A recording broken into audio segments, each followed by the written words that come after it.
Welcome to Terror in Tandem, a podcast about finding entertainment in the macabre. Hosted by the knowledgeable and lovable Laura and Richard Mathiasen. Each episode, we discuss the horror genre, from books to film to TV and beyond. Sometimes even from the beyond. You can find us online at terrorintandem.com and on Instagram at terrorintandem. That's where you can find us. Yeah. On Insta. I mean, that's where you can find us 24/7. All the time. I'm not going to tell you where you can find us regularly. Oh, we'll find you. Yeah, exactly. Like, Don't no you worry. pop-ins. Yeah. If you have any of the addresses to any of our apartments, just don't pop in. You know, you raise an interesting point there. So, like, the image of suburban America, of, like, neighbors and it still in, happens. or like every single sitcom where, you know, it still happens. Kramer is just bursting. Like, no. What the that happens all the time. It does? Yeah. That is my nightmare. Lots of people don't mind pop-ins. I don't like it. You know, one of our friends has a person that lives upstairs from them, and they pop in, pop down all the time. Oh, yeah, that's true. So that is my nightmare, though. It is my nightmare. I don't even like expected doorbells. Because, like, I'm in modes, right? Like, I'm in except mode. it's my friends and people that I'm, like, mode. happy to host. I'm talking about, like, food delivery. Yeah, no, like. I run and hide. My nightmare is that I've shifted fully into I'm home mode, and then someone pops by, and I have to, like, fucking pull it together and talk to Do you want to people. talk about real life horror? It's having somebody show up unexpected to one of our properties. Our generation, like... No, I don't. I think it's just me and you. I think we're like super intro, but like we're really inside friendly, people. You know? Yeah, we're friendly. I guess we're like cats. We need to come to you. You have to be invited. No, that's not true. I think we are friendly. Or just text us first. It's just we don't want to be surprised. Spend a lot of time in the nude. I wasn't even listening to you. This is all warm up. You don't have to keep saying that, and then you'll leave it in. I might. Because that's just you just like, have to trust. I'm like, yeah, let's cut this, and you're like, yeah, let's cut it. You just let's have cut to it trust right here. My weeks of experience as an audio mixer, that I know best. Right. From the at least 3 tutorial videos I've watched. I mean, I think Mostly you're watched. underselling yourself. Thank you. I am selling myself, by the way. Excuse times is me, tough. but can devices be turned off? That's your phone. Yeah, and I said that, pretty... To yourself? No, I said it to you. I want the audience to think that you're the rude one. I feel like that comes across naturally. It does. Anybody that's met you. Or heard me. Right, or heard you. Yeah. I'm an interrupter. I like to interrupt. You're a talker over. I'm a talker over. Do you want to do an episode? I mean, I felt like we were. I think this is an episode. Welcome to Hanging Out. We talked about the horror of real life. Somebody abruptly showing up. All right, well, hello, everyone. Good Welcome morning. to this episode of Terror in Tandem. Welcome to Terror in Tandem. I like to say the things that you say. I know. This is going to be a multi-part episode. Absolutely. We're not going to tell you how many parts because we don't know. I mean, we have to see how it does at the box office to kick off the franchise. But yeah, this is too big to be a single episode. And two, this author deserves many episodes. Yeah, absolutely. And I'm sure you could probably do a podcast just on him.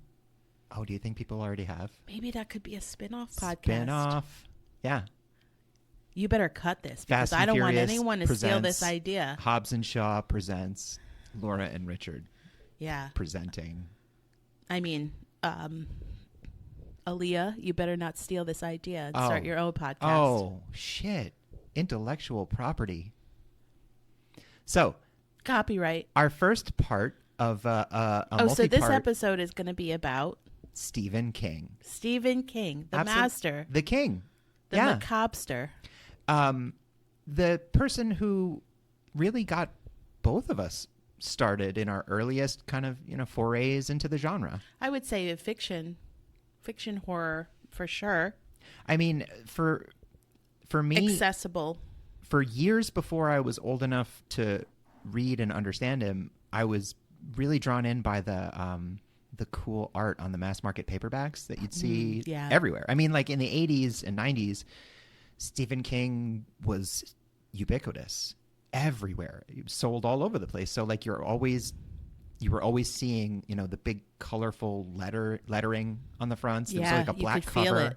Yeah. It was embossed. And the artwork was really cool. So I just remember being fascinated and drawn in by that. And then, like the way my extremely Christian parents reacted to my fascination made me more fascinated, because they were like really nervous that I would read that stuff and like it. And I guess they had reason to be, because I did, and I do. I was able to read whatever I wanted. That's I don't cool. remember anybody saying anything about Some the books I was reading. Some people are godless heathens. So, Stephen King. I've never thrown more books across the room than from author Stephen King. Out of frustration? Or? Out of fear. Wow. Being like, oh my goodness. Well, when I was younger. I mean, I started reading his probably when I was, I don't know, 12 maybe, 11, So when 12? you got scared at something in a 12, book, 13, your probably. reaction was to throw it away from you? Like the words were going to jump out? That's like I had to get rid of the book. Did you ever break anything? No, I didn't have anything in my room. Did you ever just a mattress on the floor? And the shackles bolted to the wall? No, I actually had a really big room. I mean, don't forget the ball and cup and a string I had a that big you had room, to play with. And I could throw it across the room without hitting anything. And once every 5 years, you were given a new rubber ball. I'm also not like, I don't know, Hank Aaron. No. I'm not. You're not insert sports player. No, I'm trying to think. The man with the golden arm. Cy Young. Sure. Do you have any sports references from like this century? Peyton Manning. There you go. He throws things. He does. Oh, yeah, right. Yeah. I was just trying to think of baseball for some reason. I mean, there are so many sports in which things are thrown, and boy, do we love them all. So what about tantrums?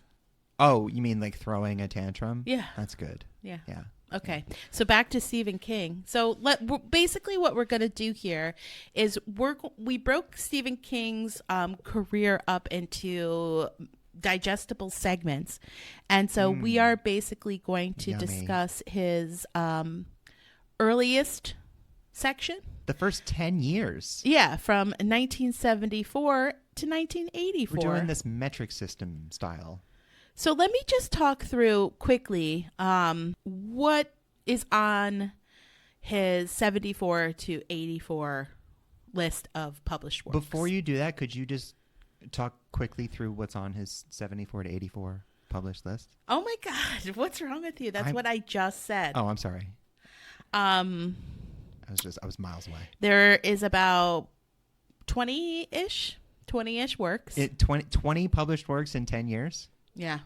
And good ones too. So let me just run through real quick. Let's pick up the pace. Carrie, Salem's Lot, The Shining, The Stand, The Dead Zone, Firestarter, Cujo, The Gunslinger, Christine, Pet Sematary, The Talisman.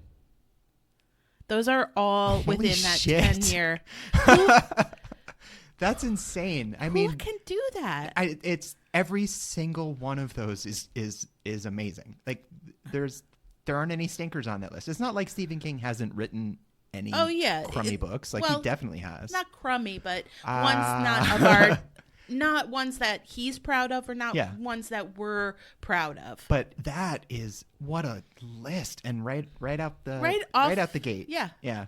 So let's get to know Stephen King a little bit. Let's do it. Hi, he was born in 1947 in Portland, Maine. Nice. A city that we're very familiar with. I love Portland. Yeah, absolutely. Yeah. Maine is a beautiful state. It really is. Portland especially. Good food, cool, it's by the water, architecture is cool. It's it's really walkable. He got a lot of inspiration from his upbringing, and he, when he was 2 years old, sadly, his father left his family. He was a merchant seaman. Huh. And he had an older brother. That sounds so like Victorian. I know. He had an older brother named David. She took a bunch of part-time, low-paying jobs to support them. This is Mama King? Yeah, Mama King. They didn't see much of her. So that's rough. David and Stephen were left to their own devices a lot. Yeah. And he sadly witnessed one of his friends being struck and killed by a train when he was a kid. And he doesn't remember it. His family told him about it. And he was like in shock when he got back. Sure. And he also had, so I'm trying to That's lead a lot you of down. trauma for a young, young person. I'm trying to lead you down a little bit of a path. When he was 4 years old, he had a really terrifying babysitter. She would tickle him with her bare feet, then hug him, and then hit him on the head, and then start tickling him again. So Pennywise? He found a box of fantasy fuck? horror fiction books that belonged to his dad, and he read them all. Interesting. That's how I got started. Yeah. I found a box of what I call Dad's Forbidden College stuff. It was like... Wow. No, like it was... That sounds more interesting than what I feel like was in the box. No, it's not. It wasn't like, bongs or anything. It was because they were super duper Christian.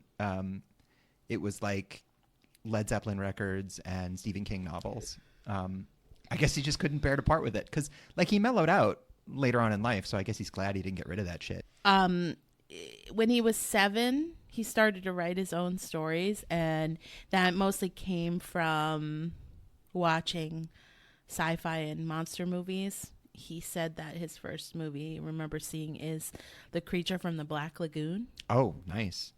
At a drive-in. Yeah. Did we mention that in our Sea Monster episode?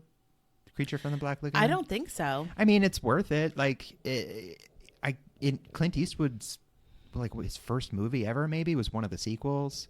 I mostly remember that creature design was really cool, and the women wore bikinis with triangle-shaped boobs that were like like traffic cones. It's crazy. Like a Madonna video. Yeah, exactly.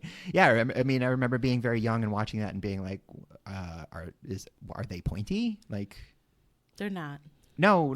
I've it looked it up. Depends on what since direction you're talking about. Did you say direct? Oh, direction. I just heard action. Oh, ew. For our younger listeners, that is when you stop listening. Why are you listening to this? He began submitting short fiction to magazines when he was 12. So in high school, Stephen King also authored a satirical newspaper called The Village Vomit. That's definitely his sense of humor. He really hasn't lost that. He was poking fun at human weakness. I feel like he has a Mad Magazine Alfred Newman sense of humor. Oh, definitely. I'm sure he'd love that. He published his first story at 18 in a magazine called Comics Review. Cool. And he got a Bachelor's of Arts from UMaine. And he got married. In Orono, right? Yeah. Yeah. He got married to Tabitha Spruce, who is also a writer. And they have 3 children together.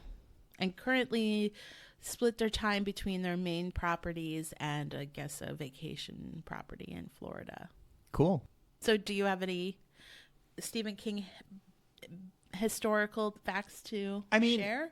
No, not so much like historical facts, but like, he's indisputably like the most recognizable name in horror fiction, Absolutely. And why is he why is he so renowned? It's not just how prolific he is, although that is worth mentioning. My God, can anyone write not just as many books as he has, but as many quality books? I don't think it's just the writing, I think that he is a master storyteller. That's a good point. And I also want people to understand that when people think of Stephen King, they really do think of scary horror.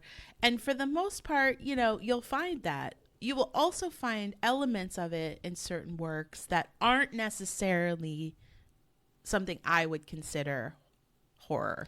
Sure.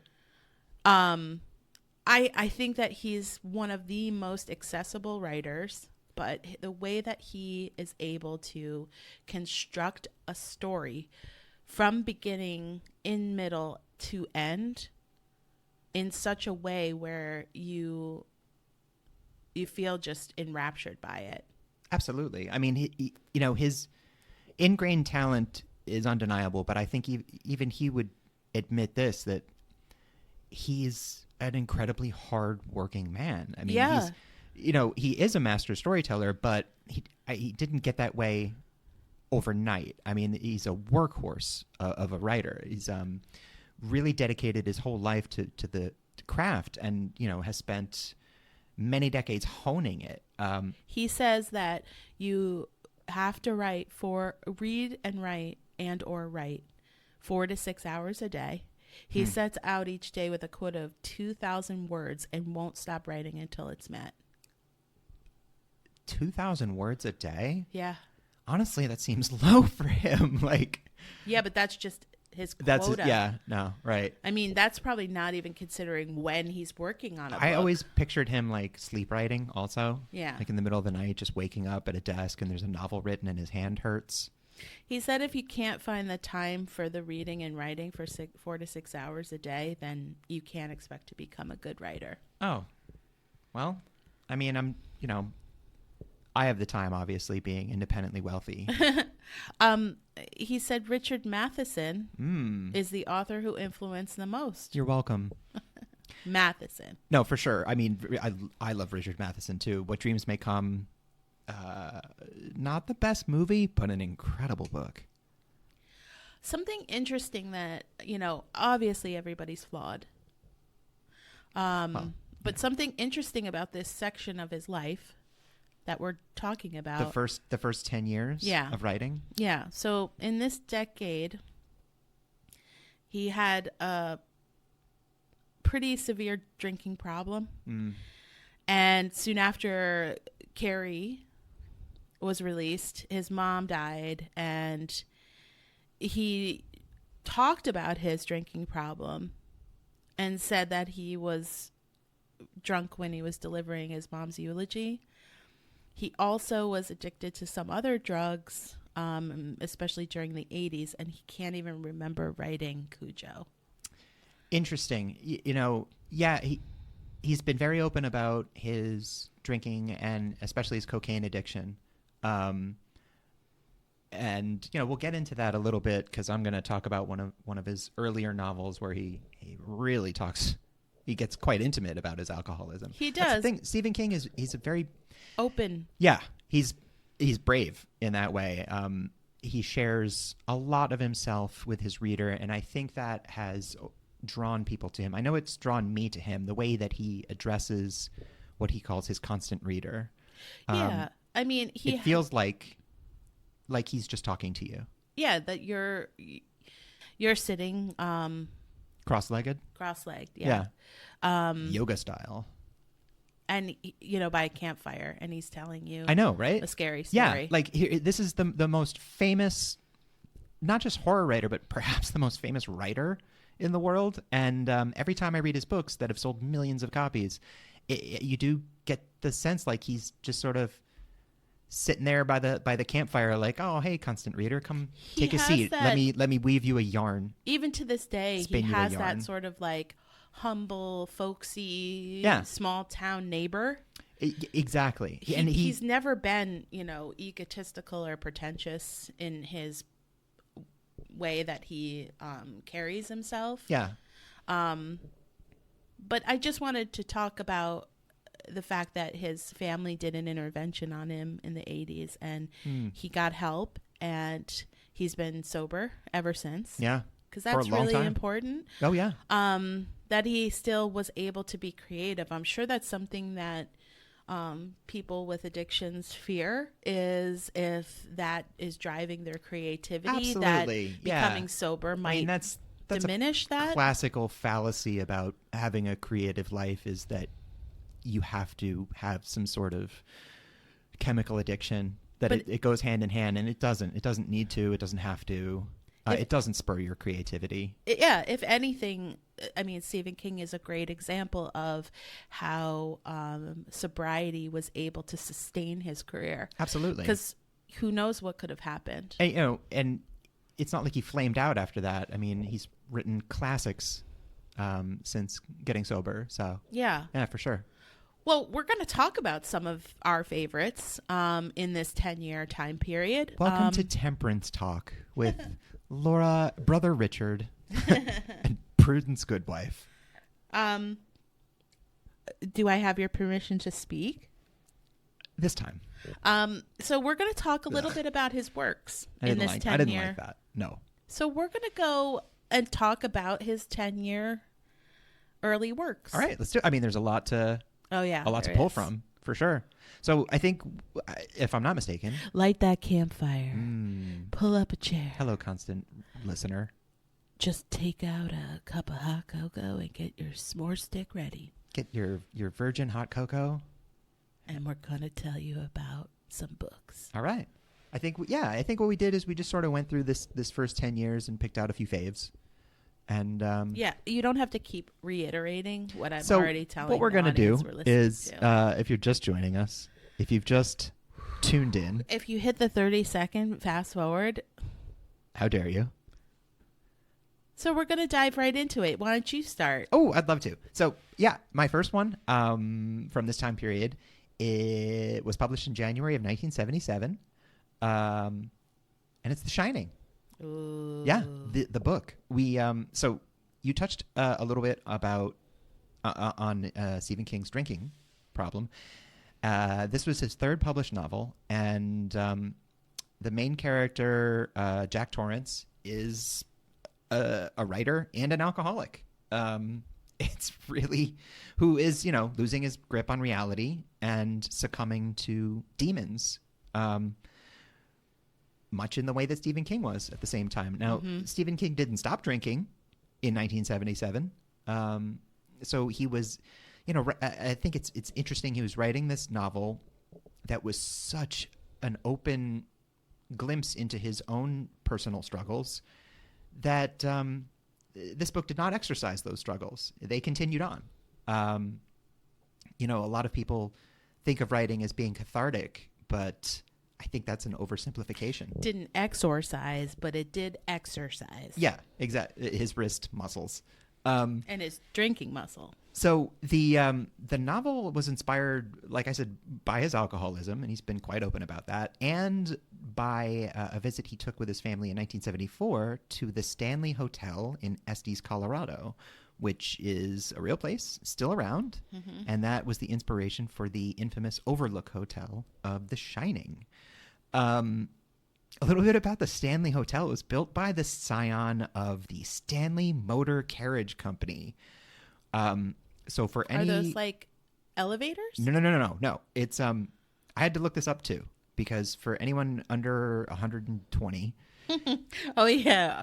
Happy birthday to Barry Jones, our 119-year-old listener in Northwest Dakota. You keep absorbing the essence of the children you kidnap and live on, my friend.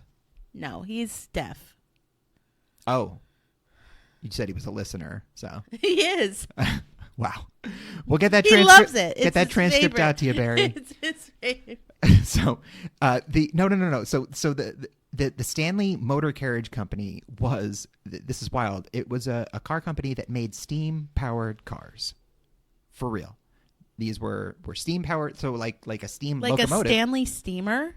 That's a different company. Oh. Stanley Steam. So in 1909, this guy of the Stanley Motor Carriage Company opened the hotel. Now in 1947, that's when Stanley Steamer was that steam company with the trucks that have the name that make me giggle, Stanley Steamer.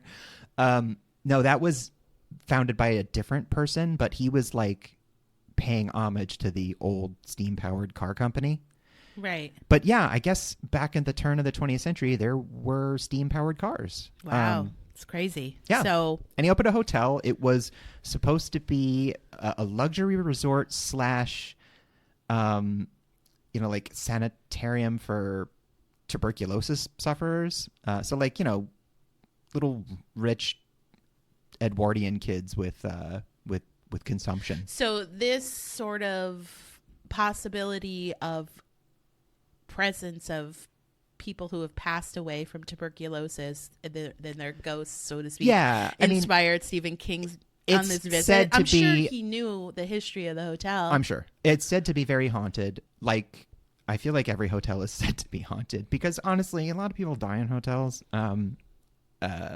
But they did. Do you think they get rid of the mattresses every time? It depends on the hotel, I'm guessing. But yeah, so the 1997 miniseries starring Steven Weber, they shot that at the Stanley Hotel, and they also shot a few scenes of Dumb and Dumber at the Stanley Hotel. You remember when the fancy party where they kill the owl with the champagne cork? Of course, that was the Stanley Hotel. And the cast and crew I think stayed there while they were filming. So and it's supposed to be haunted. So anyway. The Shining, the novel, it's a lot different from the movie version, the 1980 Stanley Kubrick film version, which is a total classic. The book's a lot different, and Stephen King very famously hates the movie. But it's arguably one of the best movies made from a Stephen King. No, it's an incredible horror movie. It's a top 10 for sure. As an adaptation of the novel, it takes a lot of liberties. Yeah, it does. Stanley Kubrick very much does his own thing, and I think the reason Stephen King has been very vocal, Stephen King's vocal about everything. Really, he's not shy, and I commend him for that. But he hates the movie because of how many liberties Stanley Kubrick took with it, how many changes he made, but also he took particular umbrage with the character of Wendy, played by Shelley Duvall. Being so victimized in the film version, and quite notoriously, Stanley Kubrick was said to have terrorized Shelley Duvall. Yeah, I mean, she was a very scared mouse in every movie, but in that one, I think he really pushed her on the set of that film to the point where her hair was falling out. She was having panic attacks and had a nervous breakdown. I'm just going to say I don't think you need to do that to your actors to get a good performance, although she was really good in that movie. I think she could have pulled it off without being brutalized by Stanley Kubrick, who is dead. So I feel like if she was more in tune with the Wendy of Stephen King's work, though, I think that would have been an amazing performance as well. Absolutely. Yeah. No, I mean, a few major changes, controversially, the character of Dick Halloran dies in the movie because in the movie Jack Torrance uses an axe, where in the book he uses a sledgehammer. In the book, Dick Halloran survives. He's hit with a hammer, but he lives. In the movie, played very memorably by Scatman Crothers, and then in Dr. Sleep later on by Carl Lumbly. But it's an incredible novel. Carl Lumbly from Alias? From Alias and from the Justice League cartoon. Yeah, for sure. Yeah. Dude, guy is amazing, and he's got an amazing voice. I'd love to see him. He was just in Falcon and Winter Soldier. Oh, nice. Just love to see him pop up and stuff. Carl Lumbly, and thank you for listening, Carl. We know you do. That beautiful voice. So the book is terrifying. It is also like I said, it's a real honest and raw look at a flawed man who does not fight off his demons. Jack Torrance succumbs to his demons. I think this is missed a lot because Jack Nicholson's portrayal of him is so iconic and scary and menacing, but the fact of the matter is Jack Torrance is a victim. He is a flawed man trying his best who goes to this haunted hotel and is not strong enough to fight off these very real demons that possess him. He's also a writer. Yeah. Well, I mean, I think it's worth mentioning. Like, you should. He is I would say the antagonist of the novel, but he is a victim also. You know, if you think about the novel as maybe a unconscious or very conscious effort on Stephen King's part to address his alcoholism and ultimately failing to become sober. Yeah, that is giving worst, into the demon. Well, the worst case scenario of succumbing to your alcohol addiction is losing your writing career, losing your family, which is what happens to Jack Torrance in the novel. There's also, I think, an element of Amityville horror going on there too. That scared him. It's Stephen King. He's notably said that. Yeah, well, it's the same story of so the DeFeo, Ronnie DeFeo kills his family, and then the Lutz family moves in, and they get possessed. Kind of the same thing Allegedly. that happens at the Overlook. Yeah, allegedly. Like Frank Lutz is full of shit. Everybody fucking knows it. He was just an abusive. It wasn't the house. Abusive husband. It wasn't the house. No. But it's good to think about. That's The Shining. I think We'll talk more about the. Just goddamn read it. We'll talk more about it. But The Shining was also, for me, it's very special because it was the first horror book I ever read. Unless you count the Bible, which I do. But it was the first horror novel I ever read, and it opened my third eye. Honestly, it was a moment where my universe expanded. And I can still remember finding it. I can still remember reading it for the first time, getting to the last page, and things were just different after that. I was a different person. Yeah, it quite scared me. Well said. and just briefly, many years later, Stephen King wrote a sequel, Dr. Sleep, which is also a very, very good book. Yes, and very much so. An excellent movie adaptation by one of our favorites, Mike Flanagan. Oh yeah, and if you can get it, if you can catch it, watch the director's cut. It's long, but I mean, the book is great. I think you should read them in tandem. The director's cut is better. And have terror in tandem in your life. Just, you know what? Just do what we say. Yeah. Just do what we say. I'm going to talk about Carrie, which is the first book that he published. Please. So Carrie, 1974, which is the year that I was born. Hello. Was it? Yeah. It was. It was accepted for publishing by Doubleday. A lot of scary things happened that year. It was actually the fourth novel that he wrote, but first that got published. Yeah. Oh, and he, I mean, like we said, he'd been writing since he was, like a fetus? Yeah. He wrote it on his wife's typewriter, and it was supposed to be a short story, but he threw the first several pages in a bin and hated it. And his wife picked it out of the bin, encouraged him to keep writing, said she'd help with the female perspective. And nice. That's history. Tabitha. Thank you, Tabitha. Without that intervention, I mean, I can't even imagine what my life would be like. Yeah, I know. Or his. Just a shout out to all the supportive partners out there. Carrie revolves around Carrie White. She is a bullied, very isolated, friendless, sheltered, abused, 16-year-old. Oh, her mom's nuts. Yeah, she discovers she has telekinesis. Oh, as you do. Yeah. And she starts to feel stronger. So what basically happens, and I think it's sort of a coming of age novel, if you will. It really is. Oh, it absolutely is. Coming into your own, she starts to get more comfortable and confident with the telekinesis. Meanwhile, she's being tortured and bullied at school. Terrible things happen to her.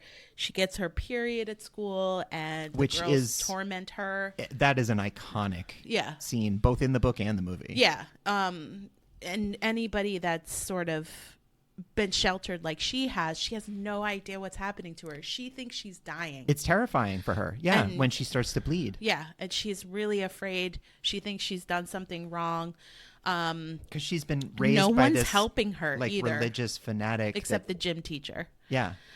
It takes place in the fictional town of Chamberlain, Maine. And it's one of the most banned books in the U.S. Really? Was one of the most banned books in the U.S. in the 90s because violence, cursing, underage sex, and a negative view of religion.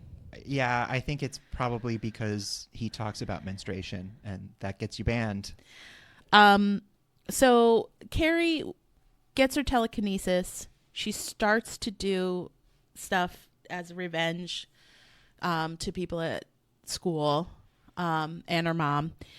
One of the boys in the book, Tommy, asks her to the prom, and his girlfriend Sue asks him to. And honestly, it's not ill-intentioned. No, Sue Snell. Yeah. Yeah, she's like the only She feels bad for her. She in wants book, yeah. to sort of make her feel special for a night. Yeah, she was in the locker room during the period scene, and I think she was horrified by it yeah, all. she was the only one who was like, oh, this isn't right. Yeah. So she has her boyfriend ask Carrie to prom.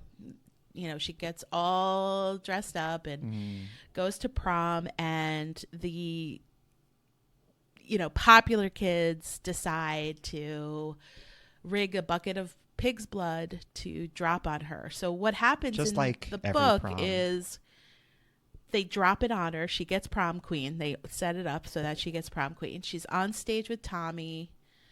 The bucket drops and spills blood all over Carrie. Now, we are already visualizing from the film, but I mean, in the book, it's several pages long. Oh, yeah. And if I'm remembering correctly, the bucket severely injures Tommy. It kills him. Yeah. Oh, it kills him. It hits him in the head and kills him. Yeah, because he He's wasn't dead. in on the prank. He wasn't. He was actually, I think at that point, was having like a really good night. Yeah, he was like really happy for her. Stephen King really knows how to fucking make it hurt, man. Yeah. So then she goes crazy on everyone. With telekinesis. Yeah, she just basically murders most everyone in the town. Menstrual mind powers. She's like completely exhausted in the parking lot. Somebody's stabbed her. Sue finds her, and she forgives her and then dies. It's an epistolary novel. Mm-hmm. For those of you that don't know, that means it's, in letter form or article. In this case, it's a collection of reports and excerpts in approximate chronological order. Yeah, like diary entries too, I think. Yeah. Yeah. And it has multiple narrators, so it's other people's accounts and articles and reports and things like that. And some of the themes: supernatural, gothic, religious, vengeance, puberty, bullying. And then one funny thing I found out is when it was chosen for publication, Stephen King's phone was out of service, and so his editor had a telegram sent to his house, and he bought a new Ford Pinto with the advance. Yeah. And this is 1974, getting telegrams. Yeah. Telegram for Mr. King. We published your dirty novel. Yeah. That's how it went down. Want to take a break? I do. Let's take a break, hear from one of our many sponsors. Okay. Boy, are they thirsty.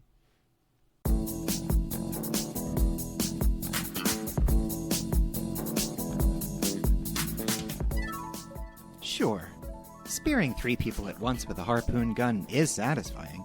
But if it jams, who's going to make those camp counselors pay for having disco parties while you drowned in a lake? No. The real Immortal Death Machine knows there's just no beating a bladed weapon. But how can you set yourself apart from every other Dick and Jane out there with a fridge full of severed heads? You're Mommy's special monster, and you deserve a weapon as twisted as your soul. Well, introducing Uncle Jason's Knives and Blades, a one-stop emporium for your stabby satisfaction. Every weapon at Uncle Jason's is handmade in a custom workshop out of an abandoned shipping container. No design is too outlandish for Uncle Jason. Just bring us your blood-soaked dream journal, and we'll customize your weapon to your exact specification. Wondering how to clean all the chunks of small-town deputy off your new toy? Just bring it in for a special hose down, and we'll clear out all the brains, sinew, even poop, at no extra cost. If you're in the game, you know where to find us. And if not, don't worry. I promise we'll find you. So come on down to Uncle Jason's Knives and Blades. Take out all the rage you feel towards your dead mother in style on the next hitchhiker unlucky enough to eat a banana in front of you. This is a fake ad for a fake product on a horror-themed podcast. We do not condone nor endorse killing people with fancy custom weapons you made in a shed.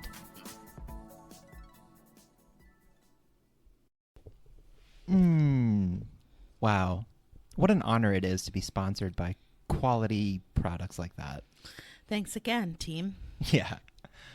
So what's your next? My next Stephen one, King love? I'm really, really excited about this one. It's one of my very, very favorites of his. It's not a horror novel, and it's one of his few series. So my next pick is 1982's The Dark Tower, Book 1, The Gunslinger. Originally, it was just called The Gunslinger, but as it evolved into a series, it got, the Dark Tower series, of which there are 7 novels and 1 anthology. But yeah, so this has been sort of a lifelong obsession of Stephen King's, this universe that he's created.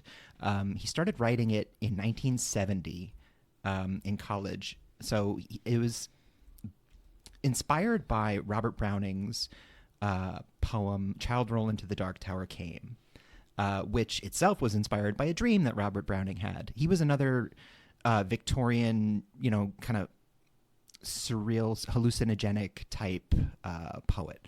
I want to read the first stanza. It's a very long poem. It's kind of almost epic style.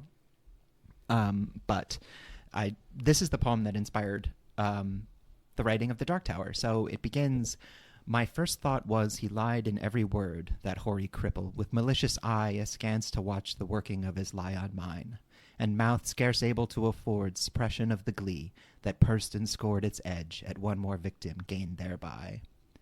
So yeah, Stephen King read that and his brain went nuts, and he started writing this story in 1970. 12 years later, he published The Gunslinger. Wow. So The Gunslinger... I've never read any of the Gunslinger novels. It's I'm sorry, Mr. King. At once, very much a Stephen King book. In its characterizations, the humor, the style is very Stephen King. But like I said, and there are elements of horror throughout, because I don't think you can separate that from him. But it's really more fantasy and science fiction. Mm-hmm. It takes place in a universe or a world called Midworld. That is sort of a dying, decaying world that was once ruled over by this kind of version of Camelot known as Gilead, which, not to be mistaken with the Margaret Atwood or current United States. Gilead was like Camelot. Actually, in a lot of ways, it was ruled over by Arthur Eld, who was, King Arthur. And he had his knights, which were gunslingers. Guns were pretty rare in this universe, and they were revered. So a gun was passed down. It had to be earned through, training and a code of chivalry. So his knights were gunslingers, and the main character of The Gunslinger is Roland Deschain, who is the last. Everyone else is dead. There's been wars and revolutions, and this is a world that's basically already ended and is just sort of rotting. So is it set in the future? It's not set on Earth, so it's hard to say. There are elements. It's like a dark mirror of Earth, because there are similarities. They talk about the technology of the great old ones, which is a term that Lovecraft fans will be familiar with. But the old ones that King is referencing are more like mankind of the atomic age. There are hints of a nuclear holocaust and things like that. The Earth is poisoned and irradiated, but it's never overtly stated what happened. There was an uprising by the Crimson King, which fans of prog rock might recognize from King Crimson. There's just a lot of cool stuff in there. It's very trippy. And, many decades before the MCU, although comic books had been doing this before, Stephen King created a multiverse. This is a book about parallel universes. Roland, in his travels, so essentially Roland Deschain he's a man alone, he has nothing, and he's traveling through the desert after the Man in Black, who is the chief antagonist of the novel. The Man in Black was an infiltrator and a usurper that had something to do with his mother's death and the destruction of his father's life and court. So he's chasing him across the desert, hoping to gain knowledge to find the mythical Dark Tower, which lies at the center of Midworld. And that's his MacGuffin. Like, he's got to get to the Dark Tower, make allies along the way. But Stephen King said that the first line of The Gunslinger is his favorite line that he's ever written. Says it's just the cleanest, purest opening. He's written some pretty amazing lines. He's written some pretty good ones, but the book opens, the Man in Black fled across the desert and the gunslinger followed. And that's sets up such an image. It does. Already. It really does. You can kind of picture it. It really does set the tone for the novel, and it's clean. It's perfect. There's nothing wasted in that sentence. I think Stephen King is such a nerd when it comes to the craft. I think he was happy that he had gotten everything across in such a short, clean way. But yeah, so it's not a very long novel. There's a lot going on. It does kick off a saga that took him many, many years to complete. Didn't finish until the 2000s. It definitely has an existentialist kind of feel to it. It's a hopeless quest. You're wondering, like, why even bother? But it's thrilling. It is scary in parts. And the Man in Black pops up a lot in Stephen King's greater universe. You'll notice the more books you read, the more connected they are. So the Man in Black, that's one thing that I think when we get into the second decade plus of his work, that will really start the to Kingiverse. Talk about that. Yeah. Now the Kingiverse is real, man. Like, so the Man in Black, is also it's also Randall Flagg from The Stand. He pops up in Insomnia. He pops up in It. So anyway, that's my pick, The Gunslinger. It's a little bit different than his other work, and it's just the beginning. It really, it's a shorter novel, but what it starts is a 1,000+ page saga. It's great. Think about saga and parallel universe, and I'm going to jump into my favorite then, my all-time favorite, since I'm jumping around in the timeline of the decade here, because this is just more relevant to your probably favorite Stephen King, which is The Gunslinger. And it might be. Yeah. Probably one of, I can't say it's my favorite because I have a couple of favorites. Sure. But this is definitely the top 5 of Stephen King for me. Out of like 500. Yeah. Is The Talisman. Ooh, yeah. Also connected to the Dark Tower. Right. So 1984, it was co-written with Peter Straub, which is interesting because he doesn't co-write very often. He collaborates with his sons. Yep. Yeah. But you're right. Especially of late. Yeah. That must be really fun for him too. Yeah. So let me just tell you a little bit about the collaboration before I get into what the novel's about. I would love to hear that, honestly, because I like Peter Straub. Yeah. Peter Straub and Stephen King were friends. They had dinner one night. They got drunk. So this was in, I think it took them quite some time to write this because I'll get into that in a minute. But it must be hard to write a novel with another person. Yeah. I mean, so after they got drunk, they decided it would be fun to collaborate. And the plot was determined during drives to King's country house. So they would sit and drive and get to the country house and then realize, oh, we forgot something, and then have to go back, and then they would drive back again. It wasn't that long of a drive, but all told, they'd be in the car for several hours and that makes a lot of sense. Collaborate and talk about it then. Yeah. They were in contact while writing it at all times. They had to By wait telegram? 4 years. They had to wait 4 years before they could actually work on it because they were both contractually obligated to other works. Right. So they found space. They got together at each other's homes. Space for that collab.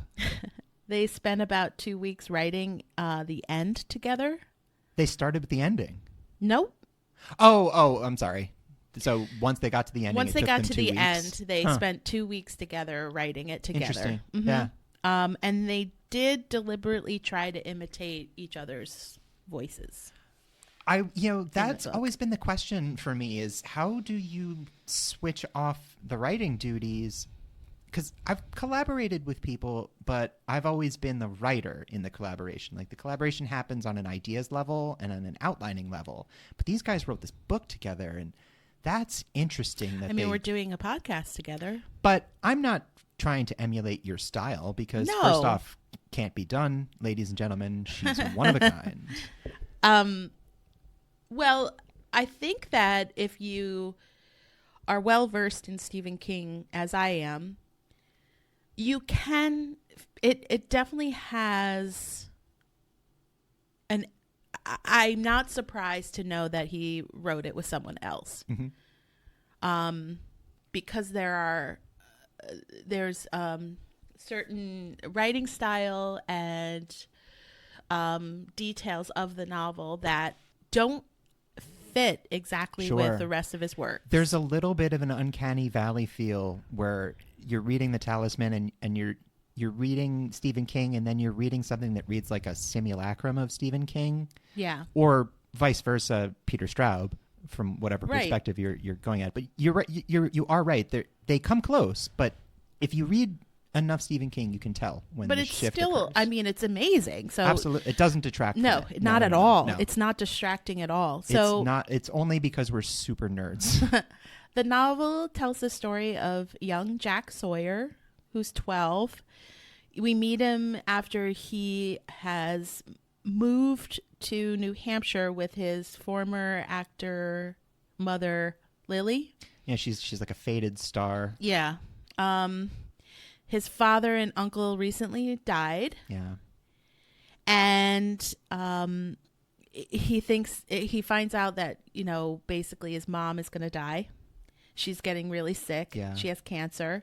And his father's business partner, Morgan Sloat, is in pursuit of them. He keeps trying to find them and finding out how the division of the business will be financially for him. Financially, he wants to buy them out and get the money. Nobody named Morgan Sloat has like anything good to offer. No. Like you don't get a call from Morgan Sloat. Just in the name, it like, conjures something. oh boy, candy.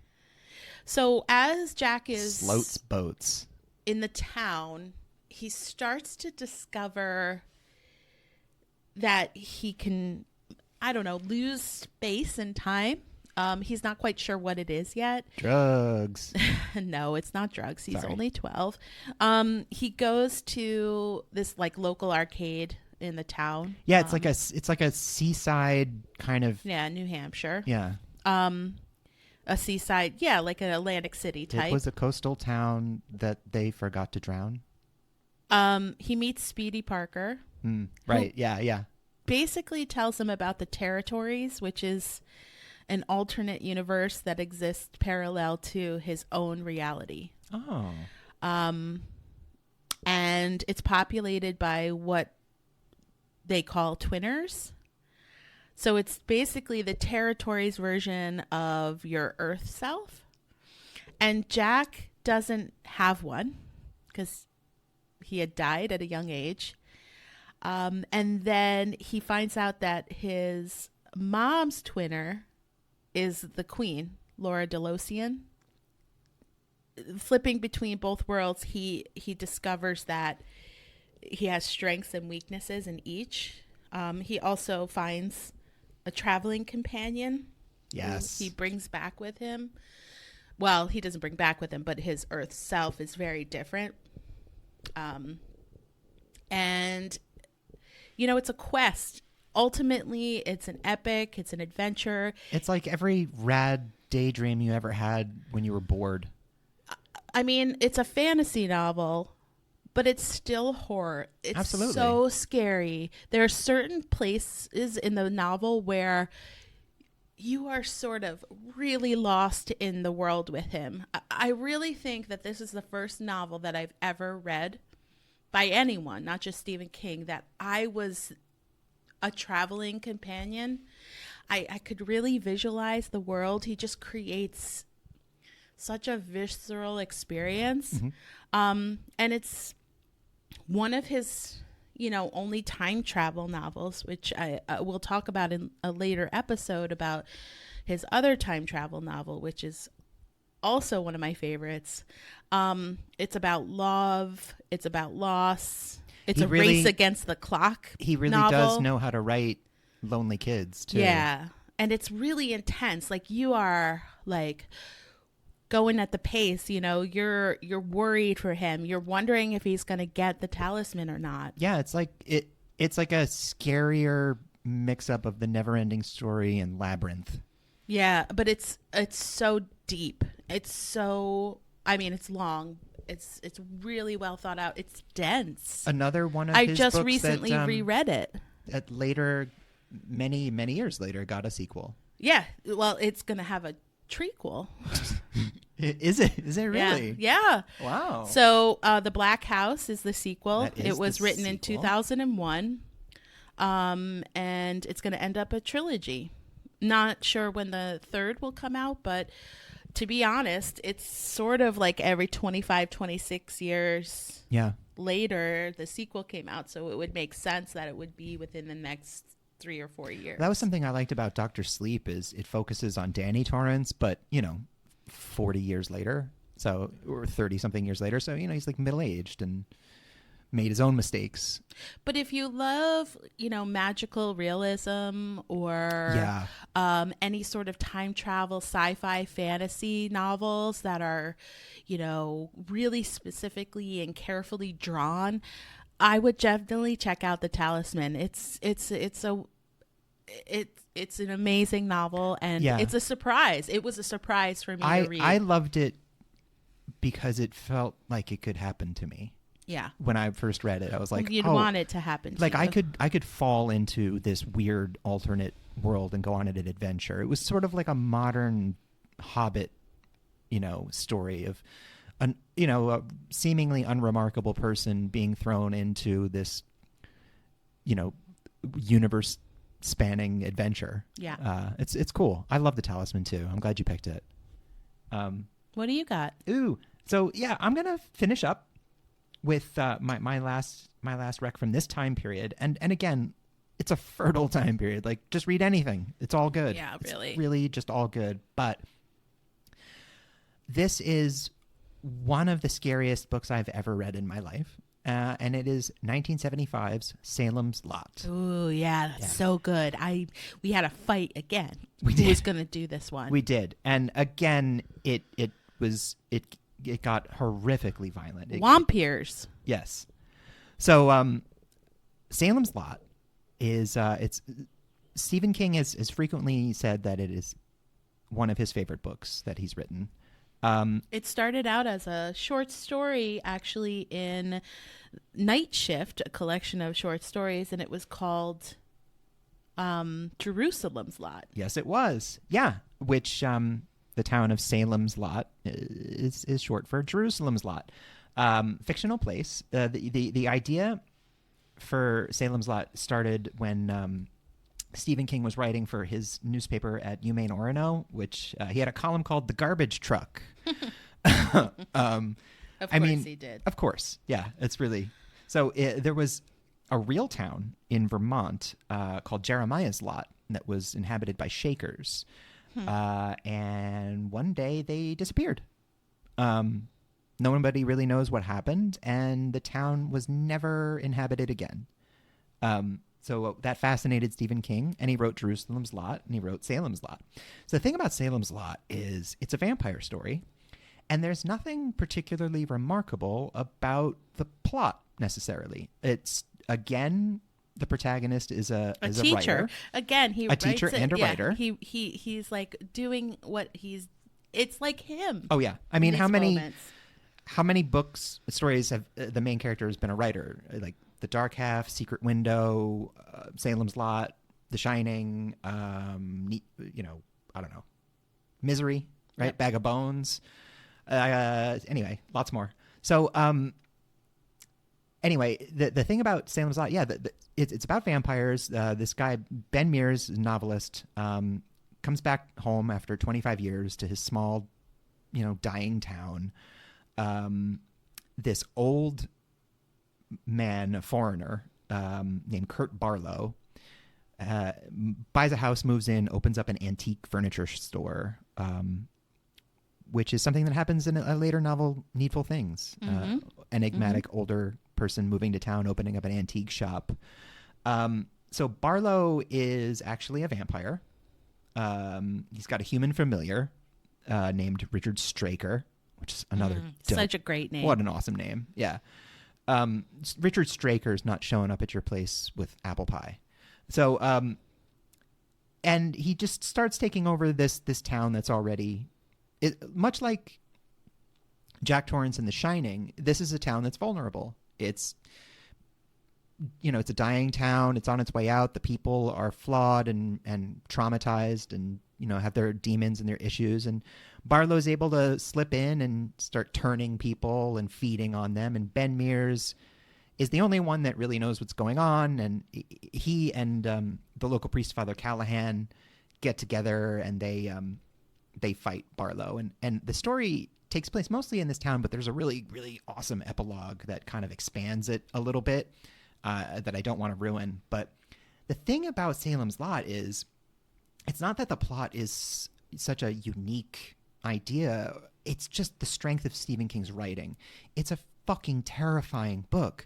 It's an absolute nightmare. And it's just because he is brilliant. Yeah. That's it. That's the only recommendation to give is this is a vampire story. And you've probably read a few of those. It's a small town story. It's about like community in a small very town. Relatable. There are a lot of points, whispering. A lot of points of entry for people, to relate to what's going on in the novel. But it's just simply the strength of Stephen King's imagination and his dedication to the craft that makes this book absolutely terrifying and a memorable read. It was turned into a made-for-TV miniseries / movie that is very, very good. Tobe Hooper directed that. I think I've talked about him before from Texas Chainsaw Massacre fame. It was and James Mason played Kurt Barlow, which was really cool. Originally, though, it was supposed to be a theatrical movie. Yeah, George Romero was going to direct it. Right. But when he found out it was going to be a TV show, he was like, that's not for me. Yeah, and Romero did later on work with King.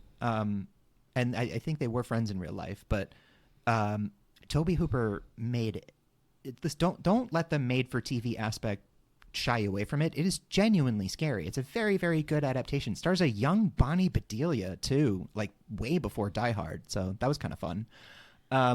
Well, one of the things too about the novel is that it really has, and if you'll remember me mentioning Shirley Jackson, we always lived in a castle. It has that vibe. It does. It has the townspeople sort of whispering and ostracizing a bit. Stephen King after a while, he's masterful at world building in a small, shitty town. Yeah, he has this sort of. He can create this entire world within the confines of a real world. Yeah, it feels like a whole universe in a 5-mile radius. Which makes it so believable. No matter, a lot of his stories take place in the Northeast, specifically in Maine, but I feel like there's an accessibility. No matter where you grow up, where you grew up, I think you can find a point of entry into these worlds, these towns. We all know what struggle looks like. We know what a dying town looks like. Later on in life, you know what disappointment looks like. Not me, obviously. I've never done anything wrong or disappointing, but I've read about it. So this, like every other Stephen King story, is being remade. It's coming up, being remade by Gary Dalberman, who is a writer. He wrote Annabelle, It Chapters 1 and 2. He's frequent collaborator with James Wan, but he's directing this one. It's also got a prequel show on Epix called Chapel Wait, which I think is about Jerusalem's Lot, and that's got Adrian Brody in it. But Mike Flanagan, who we love, we do. Midnight Mass, said that Salem's Lot was the inspiration for Midnight Mass. That makes a lot of sense. Another small insular community. He named it Crockett Island, which is after the character of Larry Crockett, who's the swindler that sells them the house. Yeah, Barlow. That's awesome. Mike Flanagan also famously directed Gerald's Game, which was thought to be unfilmable, and proved everyone wrong. Yeah, it was filmable. And Dr. Sleep did Dr. Sleep as well. But it's a very frightening vampire tale. It really is. It was a book I threw across the room because it is quite scary. People come to windows. Salem's Lot is a distillation. It's a distillation of the vampire story. It's a raw, pure novel that there's no fat on it. It's lean and mean, and it really, like I said, the plot is fine, but it's the strength of the writing. It's just a terrifying book. It's the fear that is of your safety, and fear to your safety and your doors unlocked. You really do grow close to Ben Mears and Father Callahan. These unlikely heroes, and for anyone that's lived in a small town that has struggled or gone through periods of transition, it's hard to watch. When you're watching everything around you that's familiar, to read. Well, I mean, when you're watching your town die, when the things that are familiar around you are falling. It's an homage to the falling. Yeah, I think a lot of us town. Have witnessed that over the last few decades, and it's heartbreaking. And King really brings you there. He does, and I think Stephen King's empathy for humanity and his ability to connect with all different kinds of people serves the horror. In that, when he frightens you, when he takes characters that you've grown close to and he takes them away from you, it twists the knife. It makes it so much scarier. It raises the stakes. It's like when someone new moves to town and they literally suck the town dry. Yeah. Oh, I mean, yeah, exactly. He's like a carpetbagger coming into this town and wrapping people up in carpets because he just sucked them up. Vampification. Desanguinated. Like Salem's Lot. Vampification. If honestly, out of everything I've recommended, if you're just gonna read one of them, read Salem's Lot. It's a standalone. It does have a little bit of a universe with the short story, but it's a standalone novel. It's not a big commitment. It's not super duper long. It's a quick read, and it's scary as shit. Yeah, it really is. Definitely. So I'm not going to talk about my last yet, but I'm going to quickly mention 2 short story collections. Do it. During this time period. Night Shift, which is what I mentioned, and that includes Jerusalem's Lot, so the short story, 1978. It also includes Sometimes They Come Back, The Lawnmower Man, The Mangler, Trucks, and all of those made into movies. Yeah, and Children of the Corn. Yeah. which really frightened me. Basically, a couple is, trying to save their marriage. They go to the West Coast, and as they're going through Nebraska, they run over a young boy and kill him, but they get closer and realize his throat's been cut, and they go to the town and everything's weird. Nobody wants to help them. They start to hear voices, and they basically find out that this town is run by these demonic children who are following a leader called He Who Walks Behind the Rose. He Who Walks Behind the Rose. And what was the kid's name? Isaac. Right. He's the leader. I remember 9 years from the old. movie version, he was really scary. Or redheaded. Malachi is the sort of... Malachi. That's yeah, it. Malachi is the one you're thinking. Yeah. Linda but Hamilton was Isaac in is it. the Yeah. cult's leader, and He Who Walks Beyond the Rose is Malachi. Nice. And they're kids, and they basically start to... They kill off the inhabitants of the town All the adults. at age 19. Yeah. But then they change it to 18. Yeah. It's like fucked up Logan's as Run. a punishment for the town and them leaving that body behind. So it's I don't want to ruin it all for you because It's a something great happens story. to the couple Yeah. and it's the a movie great is story. not as good, but it's okay. It's got cults. It's like a theme of the other. It's demonic children, sacrifice, mind control. It's really great. Yeah, he fits a lot into a short space. The other short story collection, Different Seasons, includes Rita Hayworth in The Shawshank Redemption, The Body, Apt Pupil. Damn. It's a four. Yeah, 4 novellas. Yeah, 4 novellas. Rita Hayworth in The Shawshank Redemption, famously Shawshank Redemption, and The Body, famously Stand By Me. So I'm sure you're familiar with An apt pupil, famously apt pupil. I'm sure you're familiar with the films of these novellas, but Yeah, I would where, highly Ian recommend. McKellen plays an old Nazi and cooks a cat. I would highly recommend Shawshank Redemption. It just is such a great. When he's digging behind the Rita Hayworth poster, yeah. it's amazing. It's very tense. Yes, very tense. Yeah. And of course, The Body, Stand By Me.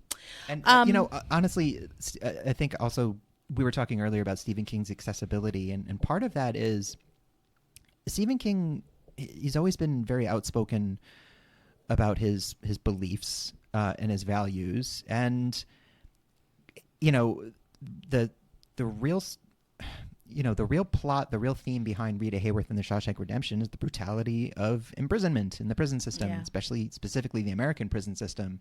And I think the lasting power of Stephen King having a career that, is 50, 60 years long, we're still reading his earliest works, is that he's always had his finger on the pulse. He's always been on the, I guess what I would say, the right side of things. He's insightful, ahead of his time, and he's just somebody that has always understood humanity in a way that is not always comfortable, but more often than not pretty accurate. So my last favorite that I wanted to share is actually his first nonfiction. Oh, Dance Macabre. Yes, 1981. Pretty early on Yes. in his career to be writing a book like that. Yeah, so it was it won a Hugo Award for the best nonfiction and a Locus Award for nonfiction. Gotta get that Locus. Sadly, Stephen King has not won many awards. The meat of this book is comprised from notes from his teaching in the 70s. You mentioned that earlier. He was a high school teacher. Yep. Right? Yeah. And he stated that he didn't want it to be an academic work, just a conversational piece on the genre. So it's a collection of essays that range from his personal experiences and forays into the horror genre and the inspirations and influences in his earliest memories. He put put some more academic in nature essays in there, but still accessible. It's a love letter to the reader. Like he always writes his books for the reader. This is also a love letter to the Absolutely. reader. I mean, it's written from such an erudite perspective, but it's so accessible without sacrificing any of the insight. You know, it's easy to get through, easy to get into and read, and there's no sense of like condescension. It's also one of the books that he's written that you can just pick up and read a chapter or two. Right. Yeah. One of the chapters actually is Tales of the Hook. And he talks about urban legends, specifically of the Hook, which is that story that you might have heard when you were growing up. Candyman? No, it's not Candyman. It's just one more. It's the Hook, where it's the lovers in the car and they hear the scraping on the roof, and the boyfriend gets out and doesn't come back. And I know what you did last summer. So he explores characters of the genre. He talks about, in The Thing Without a Name, which is sort of Dr. Jekyll and Mr. Hyde and Frankenstein. He talks about Victorian era Dracula. It's kind of like if you could take a class taught by Professor King. Yeah, there's a essay that is called An Annoying Autobiographical Pause, and he talks about why he is in the field at all. He talks about his father leaving. He talks about his childhood fixation on imagery and horror and reading those books. And, he had this uncle that he saw him get water using the bow of an apple branch, and it all permeated. He talks about horror fiction, where he explores his favorite authors and their writings. As I mentioned, Richard Matheson earlier, but Shirley Jackson, Ray Bradbury, Harlan Ellison, Jack Feeney. Classics of the Atomic Age. Yeah, and what impact they've had on him. And then he also has a chapter called The Horror Movie as Junk Food, where he talks about sort of his guilty pleasures of horror movies. What, again, the Black Lagoon, but others that are not, more B movies that just scared him. It doesn't always have to be A24, like that's the beauty of the horror genre, is it's so expansive and so inclusive. There's something for everybody. But if you're more of a nonfiction reader, and maybe you're just, you're listening to this and you're thinking, oh, well, I'm not really that big into fiction. Maybe I'll pick up The Gunslinger because it's shorter. Or Carrie's pretty short. She is. Or you might be really into nonfiction. This is a great nonfiction. Later in decades, he does another nonfiction, which is amazing. Yeah. For anyone that's even thought about putting pen to paper on writing is a necessity. But Dance Macabre is really, if you spent a weekend with Stephen King and really just wanted to record everything he had to say about horror. Having a philosophical conversation about horror. Yeah. I mean, that sounds pretty rad. So, that's the first decade. And I can't wait till we start getting to more episodes about Stephen King. As you can tell, there's so much to talk about, and we're just glad you joined us for this ride. So before we cut out, actually, we wanted to do just a real quick thing. So if you listen to episode 5, our Remake Suspiria episode, it was a little lengthy, but there were like one or two things that we each left out that we felt bad about afterwards. So we just wanted to jump in and do a quick shit I forgot to mention. Yeah, we're just going to take like 45 seconds. So if you don't like Suspiria and you didn't listen to the last episode, just hit your forward button. So my one that I forgot to mention was in the first film, the maggots. She finds maggots in her hair. Maggots. And maggots in the ceiling and maggots in the ceiling. Yeah. It is a long scene. I can't watch it. I cry. I get upset. I cover my eyes. It goes on forever. It goes on for so long. We couldn't believe that we didn't mention the maggots. Yeah, I was really, I think I just was in shock still. Yeah. I just suppressed it. So what's your failure to mention? My two very quick things is so Suspiria is the first movie of a trilogy. 1980, there was a movie Inferno by Argento is the second. That's about Mother Tenebrarum.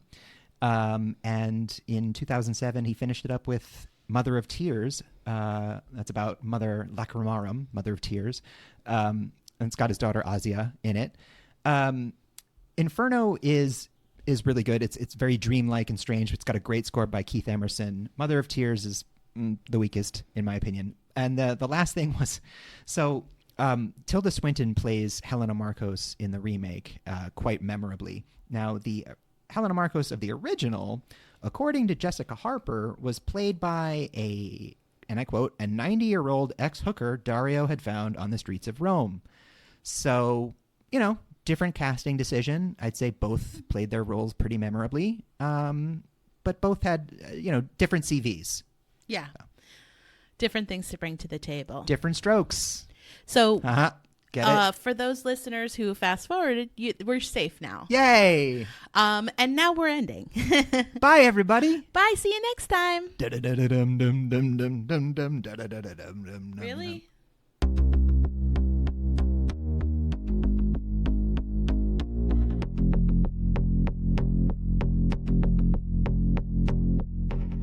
Terror in Tandem is written, produced, and recorded by Laura and Richard Mathiasen, and edited and mixed by Richard Mathiasen.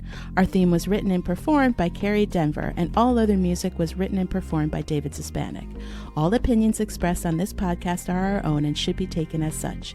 Thanks for listening, and please remember to give us a like, a review, and subscribe wherever you get your podcasts. See you next time.